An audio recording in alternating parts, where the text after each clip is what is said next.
दुनिया बदलते देर नहीं लगती।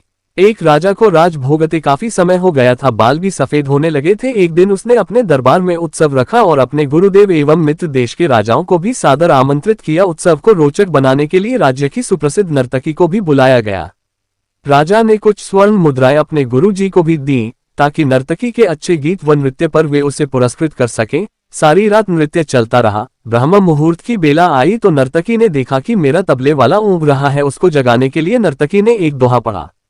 बहु बीती थोड़ी रही, पल पल गई बिताई, एक पलक के कारणे ना कलंक लग जाए। अब इस दोहे का अलग अलग व्यक्तियों ने अपने अनुरूप अर्थ निकाला। जब ये बात गुरुजी ने सुनी तो गुरुजी ने सारी मोहरें उस नर्तकी के सामने फेंक दी। वही दोहा नर्तकी ने फिर पढ़ा तो राजा की लड़की ने अपना नवलखा हार नर्तकी को भेंट कर दिया। उसने फिर वही दोहा दोहराया तो राजा के पुत्र युवराज ने अपना मुकुट उतारकर नर्तकी को समर्पित कर दिया।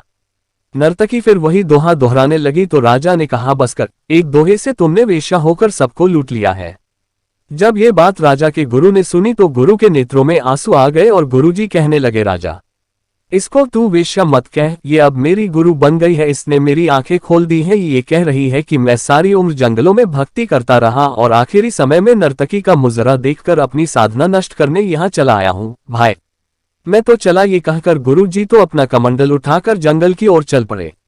राजा की लड़की ने कहा, पिताजी मैं जवान हो गई हूँ, आप आंखें बंद किए बैठे हैं। मेरी शादी नहीं कर रहे थे और आज रात मैंने आपके महावत के साथ भागकर अपना जीवन बर्बाद कर लेना था, लेकिन इस नर्तकी ने मुझे सुमति दी है कि जल्दबाजी मत कर, कभी तो तेरी शादी होगी ही, क्यों अपने पिता को कलंकित करने पर तुली है।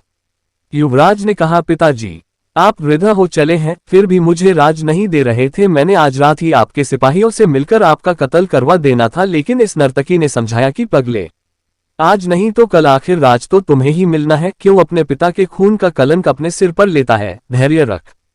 जब ये सब बातें राजा ने सुनी तो राजा को भी आत्मज्ञान हो गया। राजा के मन में वैराग्य आ गया। राजा ने तुरंत फैसला लिया, क्यों न मैं अभी युवराज का राजतिलक कर दूं। फिर क्या था, उसी समय राजा ने युवराज का राजतिलक किया और अपनी पुत्री को कहा, पुत्री दरबार में एक से एक राजकुमार आए हुए हैं, तुम अपनी इच्छा से किसी भी राजकुमार के गले में वरमाला डालकर पति रूप में चुन सकती हो। राजकुमारी ने ऐसा ही किया और राजा सब त्याग कर जंगल में गुरु की शरण में चला गया।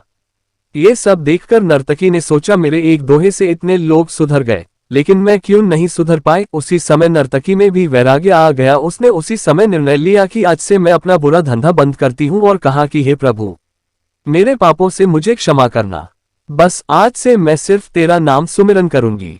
समझ आने की बात है, दुनिया बदलते देर नहीं लगती। एक दोहे की 2 लाइनों से भी हृदय परिवर्तन हो सकता है। बस केवल थोड़ा धैर्य रखकर चिंतन करने की आवश्यकता है।